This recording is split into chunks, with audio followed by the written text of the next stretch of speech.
Madame, Monsieur, bonsoir. Très heureuse de vous retrouver. Voici les titres de l'actualité de ce lundi 15 décembre.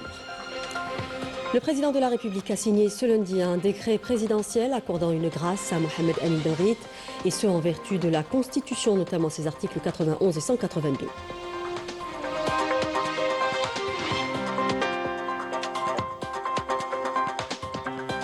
Le président de la République a reçu le général de division, chef d'état-major interarmé des forces armées jordaniennes, porteur d'un message du souverain jordanien au président Abdelmadjid Tebboune.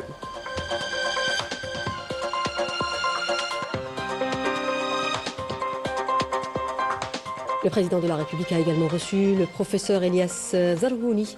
On l'écoutera dans un instant.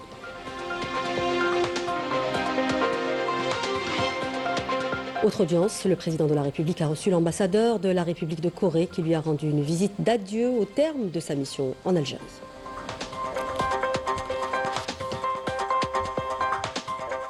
Et on revient ce soir sur cette décision annoncée hier lors de la réunion du Conseil des ministres, à savoir des augmentations de 5 et de 10% au profit des retraités. Les détails dans un instant. Bienvenue à tous. Je disais à l'instant, le président de la République, Abdelmadjid Tebboune, a signé ce lundi un décret présidentiel portant remise totale de la peine restante à purger au profit du détenu définitivement condamné, le nommé Ben-Reit Mohamed Amin. Cette grâce intervient, rappelons-le, en vertu de la Constitution, notamment ses articles 91, alinéas 7 et 8 et 182, et sur la base de l'avis consultatif émis par le Conseil supérieur de la magistrature, conformément aux dispositions de l'article 182 de la Constitution. Le président de la République, chef suprême des forces armées, ministre de la Défense nationale, Abdelmadjid Tebboune, a reçu ce lundi le général de division, Youssef Houneiti, chef d'état-major interarmé des forces armées jordaniennes, porteur d'un message du souverain jordanien au président de la République. L'audience s'est déroulée en présence du général d'armée, Saïd Chengriha, ministre délégué auprès du ministre de la Défense nationale, chef d'état-major de l'armée nationale populaire et du directeur de cabinet à la présidence de la République, Boualem Boualem. Le président de la République, Abdelmadjid Tebboune, a également reçu le professeur Elias Zarhouni. L'audience s'est déroulée en présence du professeur Kamel Senhaji, président de l'Agence nationale de sécurité sanitaire.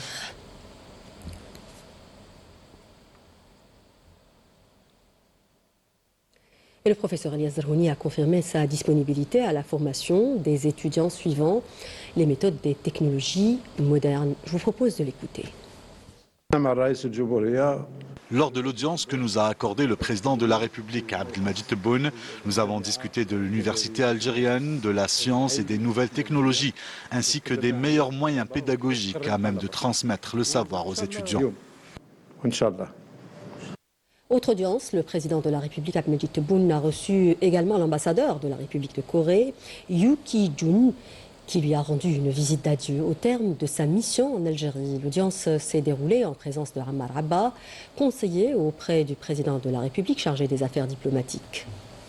À l'issue de l'audience, l'ambassadeur de la République de Corée a salué l'attention particulière accordée par le président de la République au renforcement de la coopération entre les deux pays. C'est un immense honneur d'avoir été reçu par le président Abdelmadjid Tebboune. Cette rencontre marque la conclusion de ma mission en tant qu'ambassadeur de la République de Corée auprès de la République algérienne démocratique et populaire. J'ai eu l'honneur de représenter la Corée dans un pays qui occupe une place particulière, non seulement en tant que partenaire stratégique unique sur le continent africain, mais aussi en tant qu'ami au sens le plus complet du terme. C'est ainsi une précieuse occasion de revenir sur le chemin parcouru et d'envisager l'avenir. Au cours de mon mandat en Algérie qui a duré 2 ans et demi, j'ai constaté un renouveau de notre partenariat. Le mérite en revient en grande partie au président Abdelmadjid Tebboune qui a accordé une attention particulière au renforcement des efforts conjoints avec la République de Corée.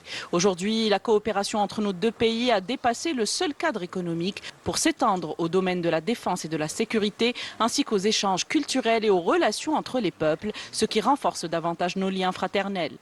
Nos rapports commerciaux sont solides, la coopération entre nos deux pays s'est développée à un rythme soutenu au point que les échanges bilatéraux ont dépassé 3,9 milliards de dollars en 2024, témoignant ainsi de l'ampleur et de la vitalité de notre coopération.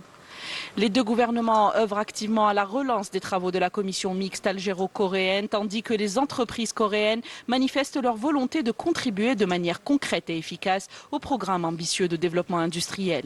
Je tiens également à saluer le rôle actif joué par l'Algérie sur la scène internationale, ainsi que son soutien à mon pays. L'Algérie et la Corée ont travaillé ensemble de façon étroite au sein du Conseil de sécurité des Nations Unies. Enfin, je souhaite à l'Algérie et au grand peuple algérien plein succès, prospérité et réussite. Et on revient ce soir sur cette décision annoncée hier lors de la réunion du Conseil des ministres présidé par le chef de l'État Abdelmadjid Tebboune, à savoir des augmentations de 10% au profit des retraités percevant des pensions inférieures ou égales à 20 000 dinars et de 5% pour les retraités percevant plus de 20 000 dinars. Plus de détails avec Majda Jahmoun dans ce papier.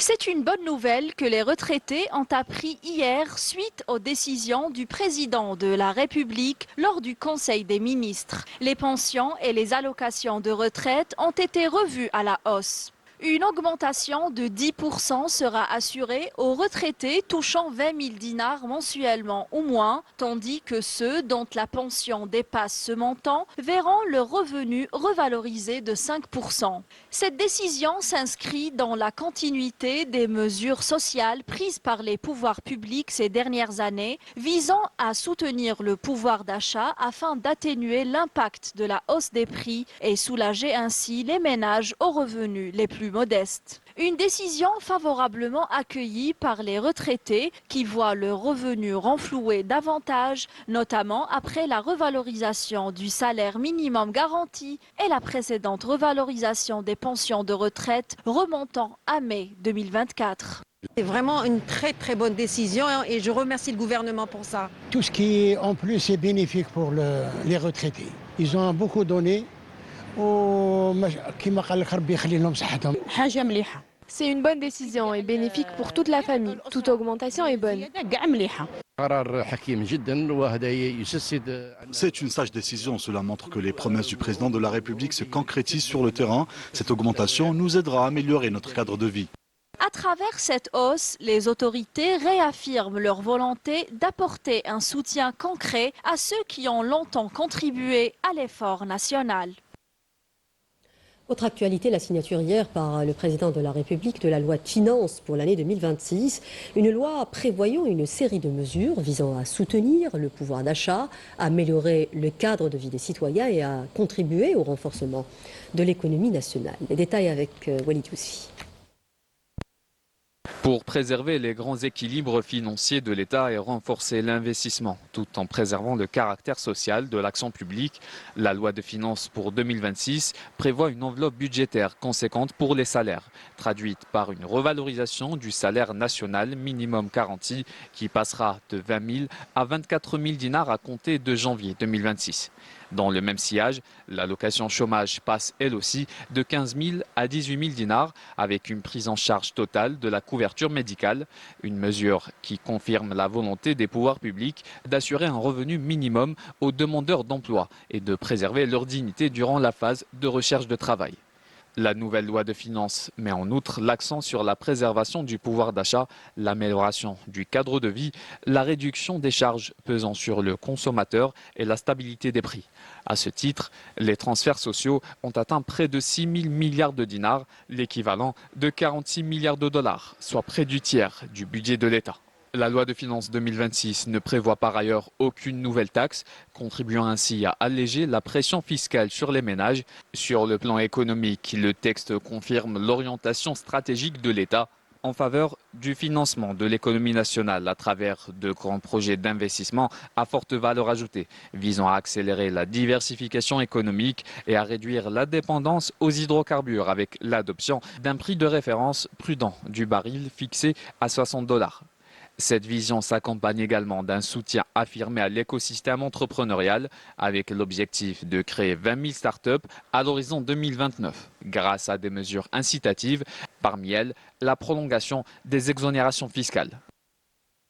En visite de travail dans la wilaya de Boumerdes, le ministre de l'Habitat, de l'Urbanisme, de la Ville et de l'Aménagement du Territoire, Mohamed Tarek Belaribi, a indiqué que le montant de la première tranche pour les logements du programme location-vente à ADL 3 a été fixé à 343 000 dinars pour les logements de type F3 et à 431 000 dinars 500 pour ceux de type F4, précisant que ce montant sera acquitté en 2 versements. Le ministre a précisé que sur instruction du président de la République, le ministère a décidé, via l'Agence nationale de l'amélioration et du développement du logement, ADL, d'autoriser les souscripteurs du programme à s'acquitter de la première tranche en 2 versements afin de leur faciliter les démarches et leur accorder le temps nécessaire pour finaliser le paiement dans de bonnes conditions. Le ministre a par là même souligné que 20 000 logements à ADL 3 avaient été localisés au pôle urbain de Sidi Hellou dans la wilaya de Boumerdes. Au niveau national, 50 000 logements à ADL 3 ont été localisés à ce jour, un nombre qui devrait atteindre les 61 000 unités avant la fin de l'année. En 2025, le président de la République a donné le signal de lancement de la réalisation de 46 000 unités de logement, dont 8 050 à Constantine. Aujourd'hui, depuis le pôle urbain de Sidi Hellou, s'étendant sur près de 450 hectares, nous lançons la réalisation de 20 000 unités de logement dans le cadre de la formule ADL3. Ce pôle est appelé à se développer davantage pour atteindre au terme 30 000 unités. Nous adressons nos remerciements aux autorités locales pour les efforts consentis dans la concrétisation de ce pôle, fruit d'un travail collectif qui a permis de donner vie à ce grand projet. À l'échelle nationale, le seuil initial de 46 000 logements, formule ADL3, a été dépassé pour atteindre aujourd'hui 50 000 unités, avec des perspectives annoncées à 62 000 logements d'ici la fin de l'année.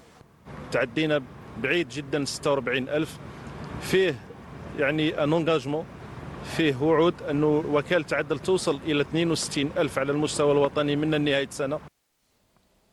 Dans le volet coopération, la secrétaire d'État auprès du ministre des Affaires étrangères, chargée des Affaires africaines, Salma Barta Mansouri, a réitéré l'engagement de l'Algérie envers ses responsabilités africaines et historiques dans la lutte contre le terrorisme et sa disposition à continuer à contribuer activement à cette dynamique collective au service des objectifs de la paix, de la stabilité et du développement durable sur le continent. Salma Barta Mansouri intervenait à l'ouverture ce lundi à Alger des travaux de la réunion consultative des experts sur le plan d'action stratégique africain pour la lutte contre le terrorisme. Lors de cette réunion, qui se tient avec la participation d'une élite d'experts et de spécialistes venus de différentes régions et institutions africaines, elle a précisé que l'Afrique subit aujourd'hui lourdement le poids de cette menace, représentant plus de 70% des victimes du terrorisme à l'échelle mondiale, dans une crise structurelle qui affecte l'autorité des États, compromet les trajectoires de développement et alimente des spirales d'instabilité. Le ministre de la Justice, garde des Sceaux, Lotfi Boudjemra, a pris part par visioconférence aux travaux de la 11e session de la conférence des États partis à la Convention des Nations Unies contre la corruption, qui se tient à Doha, au Qatar. Dans son allocution prononcée à l'occasion, Lotfi Boudjemra a rappelé que l'Algérie figure parmi les premiers pays à avoir ratifié la Convention des Nations Unies contre la corruption. Il a indiqué que l'Algérie, convaincue des répercussions de la corruption sur la stabilité des sociétés et de ses effets négatifs entravant le développement durable des États, a promulgué en 2006 une loi spécifique relative à la prévention et à la lutte contre la corruption qui consacre un chapitre aux dispositions et principes fondamentaux en matière de coopération internationale et de recouvrement des avoirs. Innovation avec cette visite des start-upers et incubateurs algériens à Tielié, en Slovénie, à la découverte de l'un des incubateurs les plus dynamiques du pays. Technologie numérique, solutions écologiques, innovation industrielle, autant de domaines dans lesquels les jeunes entrepreneurs algériens ont présenté des projets reflétant un potentiel avéré, nous dit Mariam Damis dans son reportage. Regardez. Cette fois-ci, direction Tielié, à l'un des incubateurs les plus dynamiques de la Slovénie. Un lieu où se construisent les entreprises de demain et où les jeunes start-upers trouvent un soutien stratégique pour concrétiser leurs projets. Sur place, les start-upers algériens comme slovènes ont présenté leurs projets, technologies numériques, solutions écologiques, innovation industrielle ou services innovants, une diversité d'initiatives qui reflètent la vitalité, le potentiel et la créativité des entrepreneurs porteurs d'innovation. La start-up Gumion, spécialisée dans la fabrication de compléments alimentaires, nous a contactés car elle souhaite renforcer la valeur de ses produits. Nous allons collaborer dans le domaine du contrôle de qualité afin de fournir au marché algérien des produits sûrs et de haute qualité. Nous croyons en Gumion car nous y voyons un fort potentiel. Son fondateur est quelqu'un de très assidu et nous sommes convaincus qu'il réussira. Avant de venir ici en Slovénie, on a contacté ce laboratoire pour s'aligner avec les normes de qualité internationales. Donc, elle nous a répondu, la gérante du laboratoire. Et maintenant, on a eu des discussions sur des potentielles collaborations dans le futur, Inch'Allah. Au-delà de la découverte des lieux, cette rencontre a permis d'explorer les opportunités de coopération et de mieux comprendre le rôle essentiel de l'incubateur dans le développement des startups à fort potentiel. On parle souvent de la promotion du tourisme, mais pas assez du métier de guide touristique qui est pourtant un acteur clé du secteur. Une thématique au cœur d'un forum tenu aujourd'hui à l'Université des sciences et technologies de Bab el-Zouar. Les participants ont rappelé qu'un guide est plus qu'un accompagnateur, mais plutôt un passionné qui peut donner vie au patrimoine. Zahra Meishoubout, reportage. Conférences, échanges et présentations ont marqué ce forum. Dédié au métier de guide touristique, objectif valoriser un acteur clé du secteur et réfléchir aux nouvelles orientations du tourisme algérien. L'objectif est de rassembler tous les acteurs, d'assurer la coordination et de créer une mise en réseau entre le guide touristique, les agences, les hôtels et les transporteurs, ainsi que les enseignants et les chercheurs. Mon intervention d'aujourd'hui s'est portée sur le cadre législatif et réglementaire du secteur du tourisme, le code et les lois qui gèrent le secteur à l'échelle mondiale, à l'échelle africaine et en Algérie. Le forum a également permis aux étudiants de présenter des projets concrets de développement touristique, des initiatives visant à exploiter des terrains inexploités et à valoriser le potentiel local dans une perspective de tourisme durable. On a choisi le terrain de Boumerdès au sein de la commune de Al-Afir. Juste pour clarifier les choses, c'est que ce terrain, c'est un terrain vierge qui n'est pas planifié et qu'on a pu faire le diagnostic territorial afin de savoir est-ce que c'est possible de réaliser ce complexe touristique là-bas. Et on a pu conclure que c'est possible. Donc on a essayé de planifier, on a essayé de faire nos études afin de répondre aux besoins de la population ciblée, que ce soit nationale et internationale, afin de répondre aussi au développement du tourisme au sein de notre pays. Certaines initiatives se distinguent par leur dimension inclusive, par exemple des projets visant à rendre les activités touristiques accessibles aux personnes en situation de handicap grâce à des équipements adaptés et des sorties encadrées.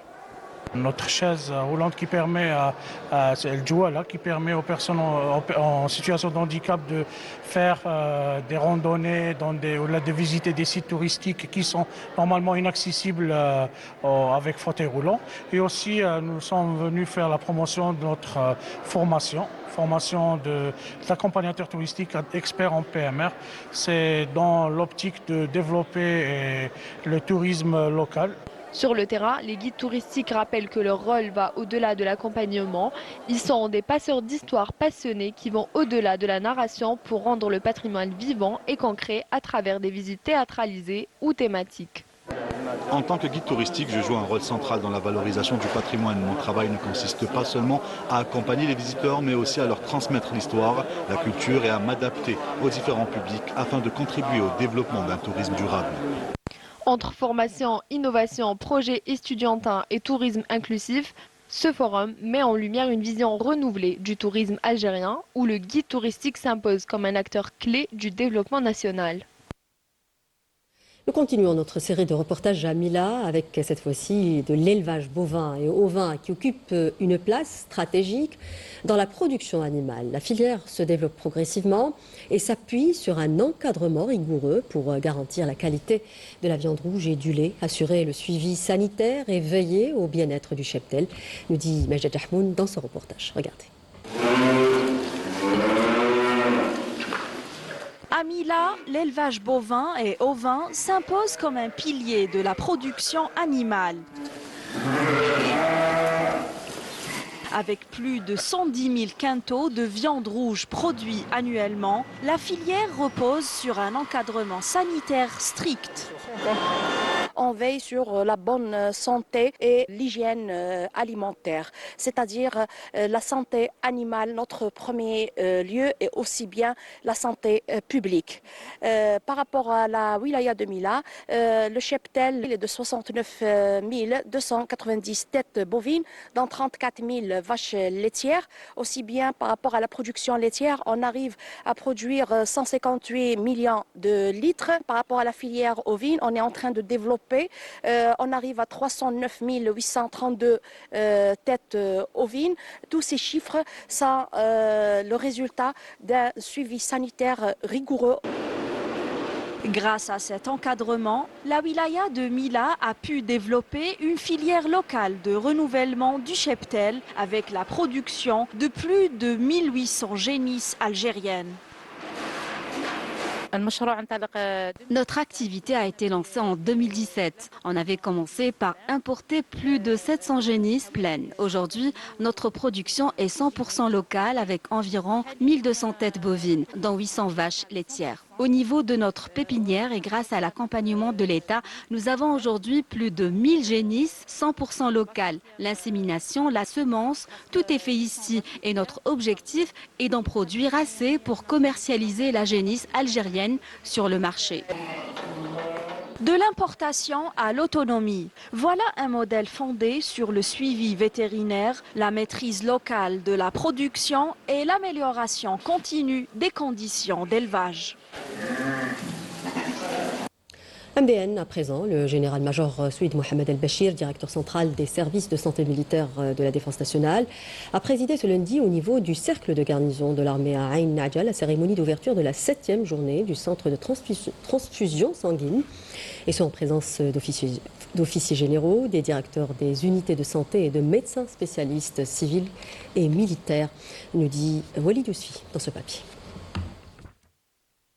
Lors de son allocution d'ouverture, le général-major, directeur central des services de santé militaire, a souligné que cette rencontre scientifique témoigne de l'intérêt particulier qu'accorde le haut commandement de l'armée nationale populaire à notre système de santé, ajoutant que cet engagement se traduit par l'amélioration continue des prestations médicales proposées à son personnel, à l'instar du centre de transfusion sanguine de l'armée, qui constitue l'un des maillons essentiels garantissant la sécurité sanitaire au personnel de nos forces armées, aussi bien au milieu professionnel que sur le terrain, y compris dans les situations d'urgence.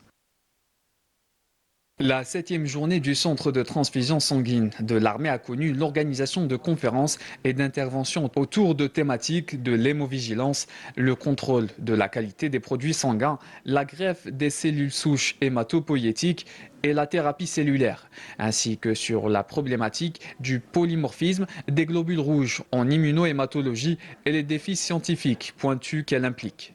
Cette journée médicale constitue une opportunité d'échange d'expériences et vise à renforcer la coopération scientifique entre les différentes compétences nationales, ainsi qu'à enrichir les connaissances afférentes à la transfusion sanguine et ses diverses spécialités médicales, à même de garantir la meilleure prise en charge médicale des personnels de l'armée nationale populaire.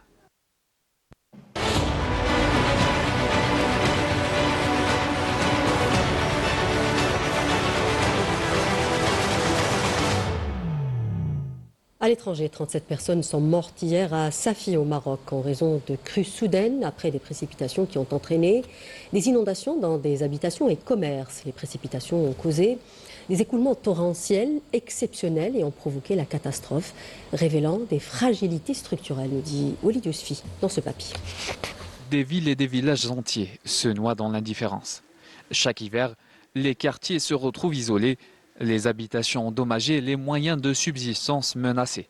Révélant des fragilités structurelles, les habitants vivent sous des tentes de fortune, exposés au froid mordant et à la neige. Ils luttent pour survivre avec presque rien. Cela fait des années qu'on dépose des demandes pour être raccordés au réseau routier et d'alimentation en eau potable sans jamais avoir de réponse. On n'a pas eu une seule goutte d'eau depuis 5 ans. Bientôt en 2026 et aucune infrastructure de base digne de ce nom.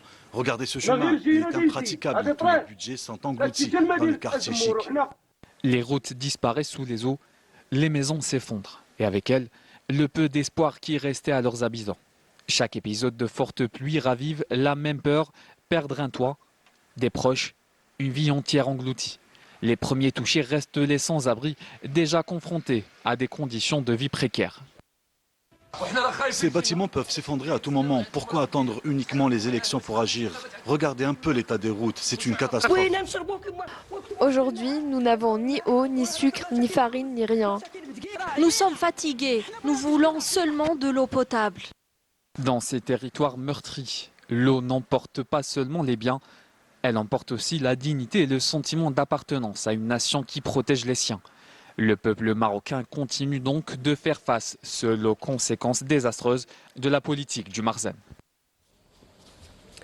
La communauté sahraoui établie en Espagne a organisé une manifestation devant la Commission européenne pour alerter sur les graves violations des droits des Sahraouis commises par l'occupant marocain au Sahara occidental.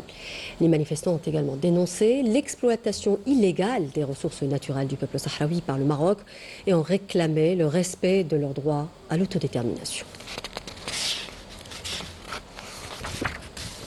Musique pour terminer avec la 4e et avant-dernière soirée du Festival national de la musique andalouse Sanaa. Espace d'une soirée, les orchestres qui se sont succédés ont envoûté le public avec un concert mêlant tradition et émotion. C'est un papier signé Walid Benis. Regardez.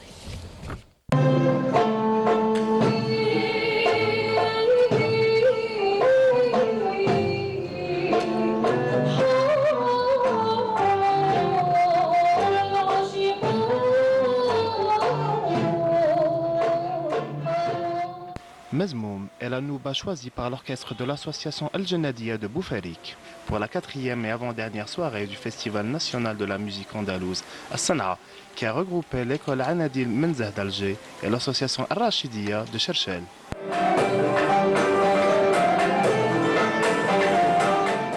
La salle a vibré au rythme des 5 mouvements qui composent cette nouba au grand honneur des fins connaisseurs. J'ai assisté aujourd'hui. Il y avait 2 associations avec nous. En termes de balance, c'était vraiment impressionnant. Il y avait de très bons musiciens et nous espérons que les associations pourront poursuivre leurs travaux pour évoluer. Plus qu'un simple festival, ce Majlis andalou reflète la Sanaa à travers ses noubettes et ses tabacs, un patrimoine immatériel miroir de notre culture et de nos traditions, dont ces associations en sont les gardiennes. Nous ne sommes pas une association de spectacle, beaucoup plus que nous sommes une association versée sur la préservation du patrimoine et la formation des musiciens, des enfants, filles et garçons évidemment. Ce n'est pas notre première participation, parce qu'on a participé à toutes les éditions. On a eu auparavant, dans le cadre du concours, on a eu plusieurs prix. Le spectacle a ravi le public venu nombreux à ce festival. Aujourd'hui, nous avons ramené la petite qui a commencé à en faire pour qu'elle s'en inspire. C'est notre première fois. C'est la première fois que nous venons ici. C'est notre premier festival et l'ambiance est superbe. Tout au long du spectacle, les paroles ont dialogué avec la musique dans une alternance harmonieuse qui démontre, si besoin est, que la musique andalouse est un patrimoine qui ne se raconte pas seulement, il s'écoute, se ressent et se transmet.